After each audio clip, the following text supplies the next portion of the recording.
చల్సాని గారు నమస్తే అండి. నమస్కారం అండి. సార్ మనందరం దంగల్ సినిమా చూసాం. ఆ దంగల్ సినిమా చూసిన తర్వాత ఈ పొగాట్ ఫ్యామిలీ ఏ రోజైనా ఒలింపిక్స్ గెలుస్తుంది అనేటువంటి ఒక నమ్మకం కలిగింది. సినిమాలో అలా చూపించారు. అంటే వాళ్ళ వాళ్ళ దీక్ష కానీ వాళ్ళ కమిట్మెంట్ కానీ స్పోర్ట్కి, అంటే దేశానికి ఏదో రకంగా మెడల్ సాధించి పెట్టాలి అని.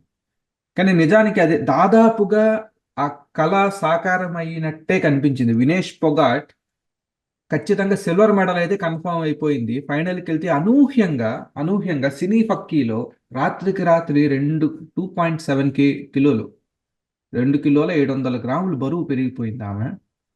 ఆఖరికి ఆమె జుట్టు కత్తిరించి రక్తం కూడా తీశారంట. అంత చేసినా కూడా 100 గ్రాములు బరువు పెచ్చు ఉంది ఉండడానికన్నా అని చెప్పి ఆమె డిస్క్వాలిఫై చేశారు.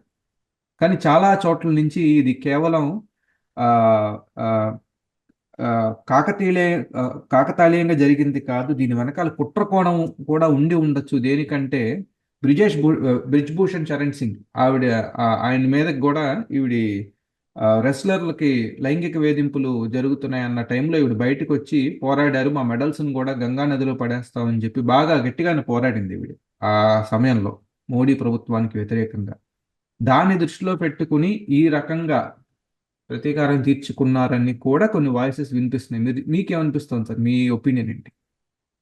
అంటే నేను అది చూడలేదండి. ప్రకాష్ రాజ్ గారు కూడా ట్రోల్ చేశారు. ఈవిడ వెయిట్ మీద ఏదో మోడీ గారు కాలు పెట్టినట్టు వెయింగ్ మెషిన్ మీద పెంచేసినట్టు కూడా చేశారు. ఆ, మోడీ గారు ప్రత్యక్ష ఉందని నేను ఎలా చెప్పగలుగుతానండి? ఆ, అది ఆరోపణలు మన నిర్ధారణ లేకుండా చేయలేము. కానీ ఒకటి మాత్రం చెప్పండి, దేశం మొత్తం ఆవిడ అన్నమాట. మా ఆడకూతురు ఈ విధంగా ఆ కూతురికి ఇలా జరిగినందుకు ఈ దేశం మొత్తం వినీష్ గారి మీద 90-90% ఆదాని గారి పార్టీలోని సీనియర్ సభ్యులు కొంతమంది తీసేయండి, వాళ్ళ భార్య మంత్రులు, ఈ దేశానికి ద్రోహులుగా ఉన్న కొంతమంది ఆవిడ మీద నీచమైన కామెంట్ చేసిన పక్కన పెట్టదామని. ఎందుకంటానంటే ఒకటి అంటే ఇది 50 గ్రాములు 100 గ్రాములు అనేది మీరు చెప్తున్నా, ఉన్నదానికంటే 100 గ్రాములు ఎక్కువ పెరగడం అనేది. 50 గ్రాములు జపాన్ క్రీడాకారుని కూడా తీశారు ఇంతకుముందు. ఇది కొత్త కాదండి. కానీ ఆవిడ చేసిన పోరాటం, ఆవిడ ఎదుర్కొన్న వేదనలు, ఆవిడ ఈ స్టేజ్కి రావడానికి కారణం ఏంటంటే విదేశాలకు వెళ్ళినప్పుడు మొన్న ఇటలీలో అనేక చోట్ల టాప్ పొజిషన్ లో ఉన్నారు ఆవిడ. ఆవిడని అవాయిడ్ చేసే పొజిషన్ లేదు. ఇన్ని ఆరోపణలు చేసిన తర్వాత కనీసం ఆ భూషణ్ మీద మీ చర్య తీసుకున్నారా గౌరవ ప్రధానమంత్రి గారు లేదా మిగతా వాళ్ళు ఎవరైనా సరే? ఏదో తూతూ మంత్రం కబుర్ని తప్ప. ఎలా వేధించారండి వాళ్ళని? మొత్తం ఒక్కొక్కళ్ళు బయలుదేరి ఎంత దారుణంగా మాట్లాడారండి. ఎవరన్నా ఆవిడ ఇవాళ కొంతమంది కొత్త వాళ్ళు బయలుదేరారు. కంగనా రన్అట్ అని ఒక ఆవిడ ఉంది, చాలా సాంప్రదాయంగా సినిమాలో యాక్ట్ చేస్తుంది. అంటే సినిమా బట్టి చేస్తాను, సిగరెట్లు తాగుతుంది, తప్పేం లేదు. మేము పరిశ్రమ చేయాల్సిన పని లేదు. కానీ వాడు మాట్లాడు బొంబాయి పాకిస్తాన్ అయిపోయింది, అదే మాట ఇంకొకళ్ళు అయితే పాకిస్తాన్ తప్పేమనేవారు. ఇంకా చెప్పుకుండానే సిగ్గు చేయడాన్ని వ్యాఖ్యలు చేశారు ఆవిడ. ఆవిడ లాస్ట్ లో ప్లేట్ తిరగవచ్చు, కానీ ఆవిడ ఏం మాట్లాడారండి? వినేష్ పొగట్ గురించి ఏం మాట్లాడారు ఆవిడ? ఏం సిగ్గుపడాల్సిన అవసరం లేని సబ్జెక్ట్ అనుకుంటున్నారా? హేమమాలిని గారికి ఏం పని అండి? దక్షిణాది వాళ్ళ పొరు తీమాకమ్మా. పంజాబాన్ని పెళ్లి చేసుకుని ఇబ్బంది లేదు, తప్పేం లేదు దాంట్లో. నీకు ఎందుకమ్మా సబ్జెక్టు? తోటి ఆదుకూతురు మీద నీకు కక్ష. బ్యాచ్ బయలుదేరారమ్మా, బాధపడతా ఉంటే ఆవిడ పోగొట్టుకుంటుందా? ఆవిడ జాగ్రత్తగా ఉండాలి. గ్యాప్ చాలా వచ్చింది 4-5 రోజులు. ఎవరు చూడాలండి ఇది? ఆ గుజరాతీ వ్యాపారి గారు హాస్పిటల్లో పనిచేసే ఆయన డాక్టర్. దీనికి అది ఈ కోచ్లకి, ఈ రెగ్యులర్స్ గవర్నీలు డాక్టర్ గారు, మిగతా ఇద్దరు ఎవరండి? అసలు ఎవరు చూడాలండి అది? వేమెంట్ మెషిన్ అమ్మ బాగానే ఉందమ్మా అని వేమెంట్ మార్చి చూపించి ఉండొచ్చు. అసలు ఎవరు ఆవిడ చెయ్యాలి. మిగతా అంతా ఎవరు చూసుకుంటారు? ఆవిడ ప్రతిదీ చూసుకుని చెక్ చేసుకుంటారా? ఒక పథకం కన్ఫర్మ్ అయిపోయింది, ఇండియాకు ఒక పథకం, రచిత పథకం కన్ఫర్మ్ అయిపోయింది. ఆల్రెడీ ఆవిడ పోటీ చేయడం విరక్తి, నేను నాకు పోటీ చేయలేనని చెప్పి పక్క వచ్చేసినా, విరమణ చేసినా పథకం గ్యారంటీ వచ్చింది. ఒక గోల్డ్ అండ్ సిల్వర్ ఇవాళ ఈ రెండు రావడానికి నీరజ్ గారు ఎక్సలెంట్, అది మాట్లాడి చొప్పగా తీసుకుని. లేదా ఆ రోజు ఇంకో పథకమే లేదు, పథకం కూడా లేదు కదండి సిల్వర్. ఈ నేపథ్యంలో ఎంత జాగ్రత్తగా ఉండాలి? మొత్తం దేశంలో ఒక బ్యాచ్ అంతా అక్కడ కాన్సన్ట్రేషన్ చేయాల్సింది పోయి ఆవిడ అన్ని కేజీలు 2.5 కేజీలు పెరిగేటట్టు చూసుకుని తర్వాత లాస్ట్లో అడావిడి చేస్తారు జుట్టు కత్తిరించి. ఇది పద్ధతిగా ఉందండి ఇది? ఇవాళ ఎవరండి దేశం పరువు తీసేసిందా? సైనా నెహ్వాల్ గారిని ఒక ఆవిడ ఉన్నారు. మా కర్మ కొద్దీ ఆ రోడ్డు ఆవిడ పథకం గెలిచారు కదా, మంచి క్రీడాకారిని, పథకం గెలిచినందుకు అభినందించాం. ఇవాళ దేశం పరువు తీసింది ఆవిడ కాదమ్మా, మీలాంటి వాళ్ళమ్మా. ఉత్తర భారతీయ జనతా పార్టీలో చేరావు. మా పారిపల్లి కాశ్యప్ గారు మా తెలుగు వాళ్ళ ఇంటి కోడలు అయినావు. మా తెలుగు వారి సంస్కారం ఎక్కడ పోయిందమ్మా నీకు? బీజేపీలో జాయిన్ అయితే నీకేం పనమ్మా? తోటి ఆదుకుంది, నీ తోటి ఒలింపియన్ కదా, బాధపడుతుంది కదా, ఏం బుర్రలేదా? ఎందుకమ్మా అంత కక్షాదింపు? ఆదాని గారి పార్టీ వాళ్ళు చెప్తే చేసేస్తావమ్మా? ఎంతటి వ్యాధుల్ని అప్పుడు కూడా ఇలాంటి దిక్కుమాల కామెంట్ చేశారు కొంతమంది. కంగనా రనౌట్ గారు తో సహా చాలా మంది చేశారు. ఎంత దుర్మార్గం అండి ఇది? సరే, దాని కారణాలు మొత్తం బ్యాచ్ ఆవిడ మీద పడతారేంటి? నాకు అర్థం కాదు. ఇది అబ్సల్యూట్లీ రాంగ్ అండి. ఇది మంచి పద్ధతి కాదు. అసలు ఎవరి గురించి పాడాలి? అంతిమ పంగాలని ఒక ఆవిడ ఉన్నారు, యాక్చువల్గా ఆవిడ కూడా హర్యానా నుంచి. బ్రిజ్భూషణ్ గారి కూడా ఆయన రాష్ట్రమైన అంతా బాగా తెలిసిన వాళ్ళే అందరం. ఆవిడ క్రీడాతత్వాన్ని నేను పెద్ద ప్రశ్నించను, కానీ ఆవిడ 53 కేజీలు, అసలు ఈవిడ 53 కేజీలో అయితే బాగుండేది. దాంట్లో ఆవిడ అవుట్ చేసి ఆవిడకి ఇచ్చారు. ఆవిడ ఏం చేసిందండి? 3 ఏళ్ళు బ్యాన్ పెడుతున్నారు ఇప్పుడు. ఫస్ట్ రౌండ్లో 10-0 ఓడిపోయిందండి. అంటే 0-10 తెలుసు కదండి. ఈవిడ 0 పాయింట్లు వచ్చినాయి, ఇలా అపోజిషన్ 10 పాయింట్లు వస్తే తుక్కుగా ఓడిపోయింది ఆవిడ. ఓడిపోయి వచ్చి ఆ ఒలింపిక్ దాంట్లోకి తన కార్డు నుంచి దొంగతనంగానే మరి తన చెల్లెల్ని పంపిస్తే ఒలింపిక్ కార్డు సీరియస్ తీసుకున్నారు. వాళ్ళిద్దరు కోచ్లు, సింగ్ గారు ఒక ఆయన వాళ్ళిద్దరం తాగేసి క్యాబ్ డ్రైవర్లు కూడా అదో గొడవ. ఇండియా పరుగు తీసింది ఆవిడ కదండి, ఆవిడ బ్యాచ్ కదండి. ఎందుకండి వీడి మీద పడతారు? ఆవిడ డిఫెండ్ చేసుకోలేని పరిస్థితుల్లో ఉంటే, దేశంలో అనేక మంది అయ్యో ఇలా జరిగింది అని బాధపడుతుంటే ఆవిడ మీద పడి ఆవిడ కుసురు పోసుకుంటారు ఏంటండి వీళ్ళు? అబ్సల్యూట్లీ రాంగ్ అండి. అమ్మా, ఈ పథకం వచ్చినా రాకపోయినా మా దృష్టిలో అది మామూలు గోల్డ్, సిల్వర్, బ్రాంజ్ ఉంటాయి. ఈ ఒలింపిక్స్ లో నువ్వే మాకు ప్లాటినం పథకం తీసుకొచ్చినంతగా గర్విస్తామే. పొరపాట్లు జరుగుతూ ఉంటాయి, సహజమే. మా దృష్టిలో నీకు ఒలింపిక్ పథకం వచ్చిందమ్మా. ఎంత ఆనందపడ్డారండి కర్ల మల్లేశ్వర్ గారికి వచ్చినప్పుడు. మా తెలుగు బిడ్డ కర్ల మల్లేశ్వర్ గారు మొట్టమొదటిసారి తెలుసు కదండి అసలు మా మహిళకి ఆ ఫీల్డ్ రావటం అనేది. తర్వాత పివి సింధు గారు, తర్వాత చాను గారు కట్టి పొలాలు మోసి చూశారు కదా ఆవిడ హిస్టరీ. మేరీ కోమ్ గారి పిల్లల తల్లి ఎన్ని అవమానాలు పడ్డారండి. వీళ్ళందరూ వచ్చినప్పుడు చాలా ఆనందించాను. చాలా కష్టం. అదే మొన్న మిగతా దాంట్లో కామన్వెల్త్ అనుకుంటే ఒక పథకం వచ్చినప్పుడు ఆ కులం పేరు పెట్టి ఎంత దారుణంగా తిట్టారు చూశారు కదా పహాడీ స్టేట్ లో. ఇంకా మనవాదం పైన ఉంది. అద్భుతమైన పిల్లలు ఉన్నారు. ఆదివాసీల్లో శాఖచక్యమైన ఉన్నారు.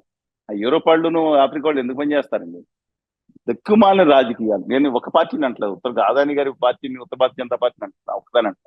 ఇంతకుముందు కాంగ్రెస్ పార్టీలో ఉన్న సురేష్ కల్మాడి, సిపిఆర్ ప్రసాద్ గారు అనే పెద్ద ఆయన తన ఆవదాస్తి 70 ఎకరాల్లో లక్షల సెఫ్టీ కట్టించి ఉచితంగా పిల్లల్ని జాయిన్ చేసుకుని క్రీడా స్ఫూర్తితో తీర్చిదాని పరిస్థితి ఎన్ని అవమానాలు ఎదుర్కొన్నాడు ఆయన. ఒంట్లో పోకుండా అక్కడ గొల్లూరులో అక్కడ ఉంటున్నారు. ఇప్పుడు తన ఆస్తిని నేను మొత్తం 70% ఆస్తిని నేను ఇచ్చేస్తున్నాను, క్రీడాకారులను తయారు చేస్తానంటే అడుగడుగున అడ్డంకులు సృష్టించారు కదా మన ఈ వ్యవస్థలో.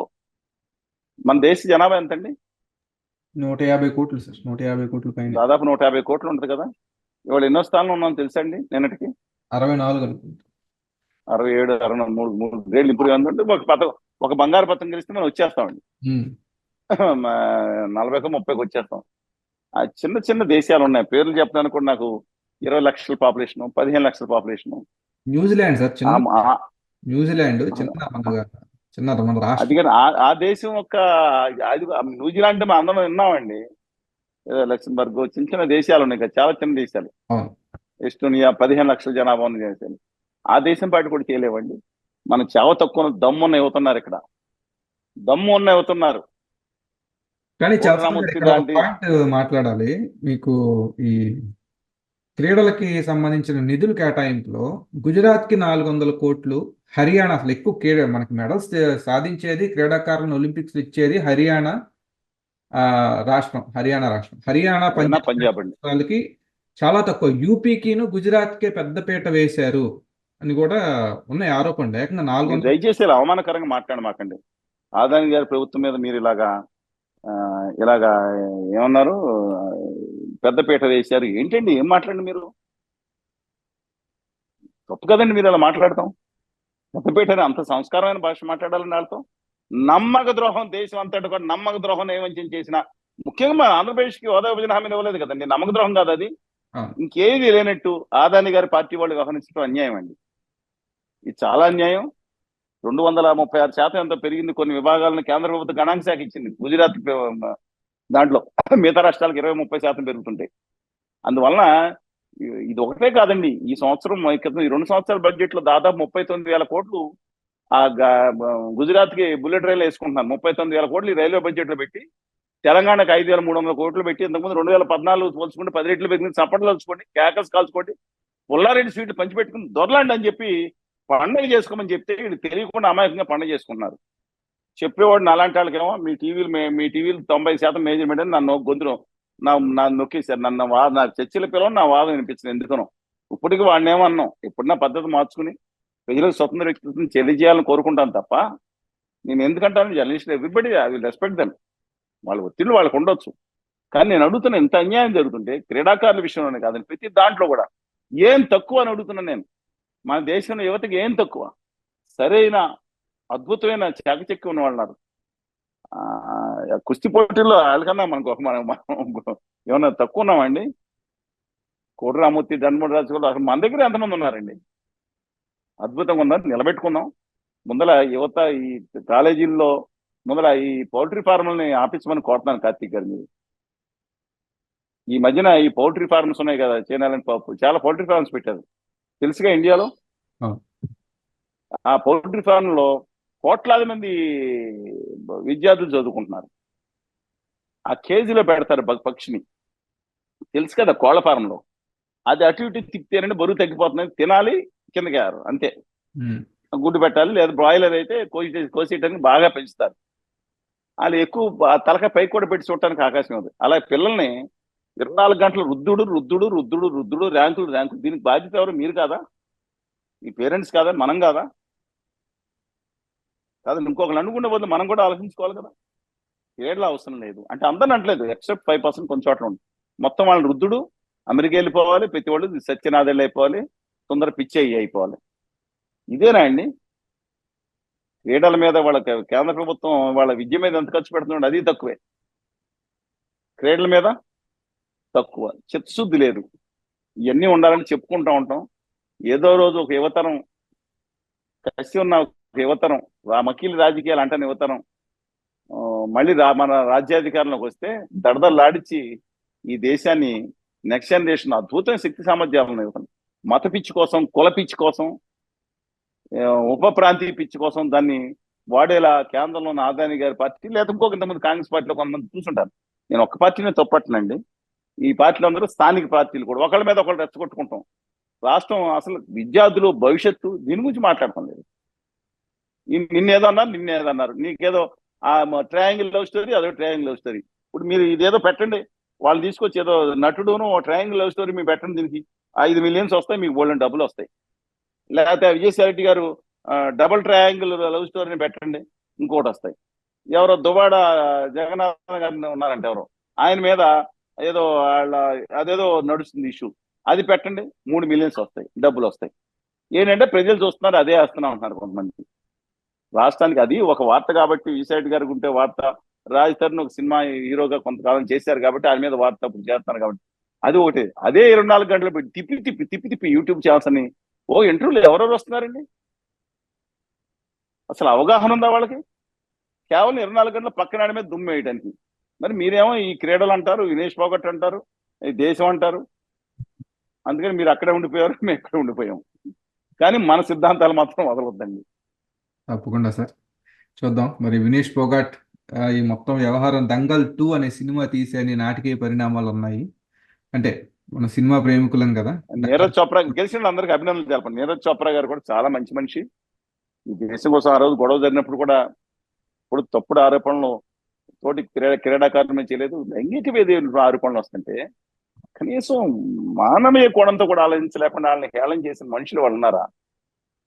ఎంత ఇవి. అందుకనే ఆ రోజు వాళ్ళ అమ్మ ఎవరైనా కుల్వేందర్ కౌర్ గారి అమ్మ అక్కడ కూర్చుంటే ఆ అమ్మలో డబ్బులు చాలా అసహ్యంగా కామెంట్ చేశారండి.